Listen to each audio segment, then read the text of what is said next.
Willie Taggart and his strength and conditioning coach has been getting blasted in the media. Oregon suspends their strength and conditioning coach for 1 month without pay. And Taggart issues a statement talking about how he feels about it in agreement with what's going on. Listen, I don't know the circumstance or the conditioning in which these young men ended up in the hospital. I know they talk about one of them having some type of thing where his muscles were completely broken down, but I've heard a lot of commentators talking about how this was all out of bounds and how bad this was. And I even think he was the dog of the day on Aaron Suttle's show, The Suttle's Approach, which airs from 12 to 2. And all of these guys are welcome to their own opinion.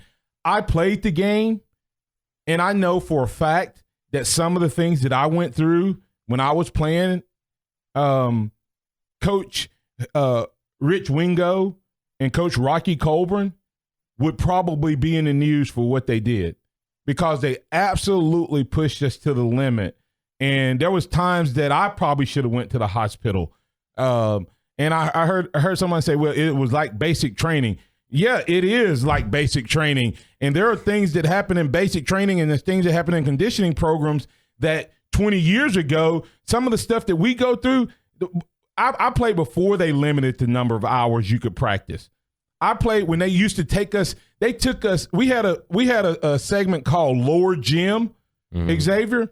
They turned the heat on, put these big, huge trash cans out. And I remember my first time as a freshman walking into that room as a freshman and looking in there and going, what are those trash cans for? And they said, don't worry, if you won't have to ask that question in a few minutes.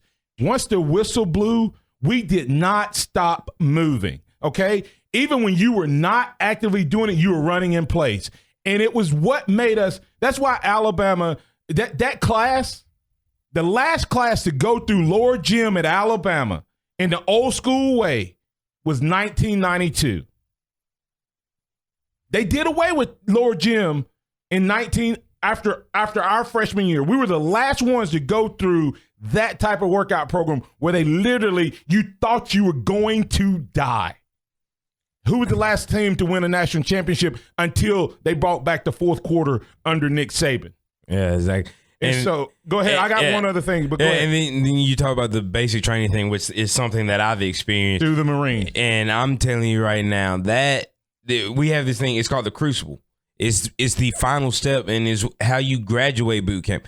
And it is mentally and physically the hardest thing I've ever done in my life. You're talking about 54 hours of just nonstop physical training, limited sleep, and just going as hard as you can. And you can't stop. You're talking about, I think in 54 hours it's 48 miles or 30-something miles that we end up having to do.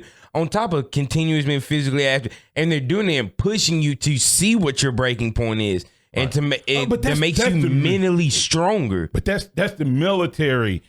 Coaches shouldn't make players run and condition for 1 hour nonstop. Hey, listen, this guy did this at USF, and no one ever went in. The big thing, the reason they got rid of Mark Helfrich was they said that he had got lax in the conditioning and the discipline. They were soft. In the discipline of his program. And as a result of that, I don't know these guys' situation. And I'm not saying that those guys didn't get pushed beyond what their bodies could handle. But what I'm saying is I was a guy, when I was there, they made the fullbacks run with the wide receivers. Listen to this, James. The fullbacks had to run with the wide receivers and the defensive backs. Those guys ran 4.3s, 4.4s, and 4.5s. They were going, and I had to run with them, and I ran a 4.7 or a legit 4.8. Every once in a while, I broke a 4.7. The conditioning program was set up that every player would feel it. So by the time it got to the point where they were feeling it, I was dying. I ran extra every single day of my career until I was a senior. Every single day. Whatever the conditioning program was, whatever it was, I never made all the conditioning times, and it didn't matter. I went from 250 pounds down to 215 pounds and still could not make it. But I did not quit. I did not gripe. I did not complain. I wanted to. I would go to the locker room, and I can tell you, and this is no exaggeration, I would lay in the floor and cry sometimes by myself because I knew I was going to die on that field.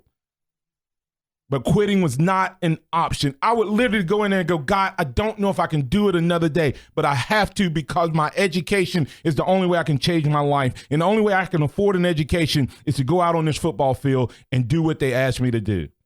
Now, I'm not saying they didn't go overboard, but this is another example to me of the softness of our society. It is, and hey, maybe they did right by suspending the guy, but that's what Oregon asked for. That's why they brought him in. And hey, hopefully those guys are going to be okay. But I promise you, there was times in 1988 and 89 that we probably should have went to the hospital for stuff. Just being honest with you. So that's my thoughts on that.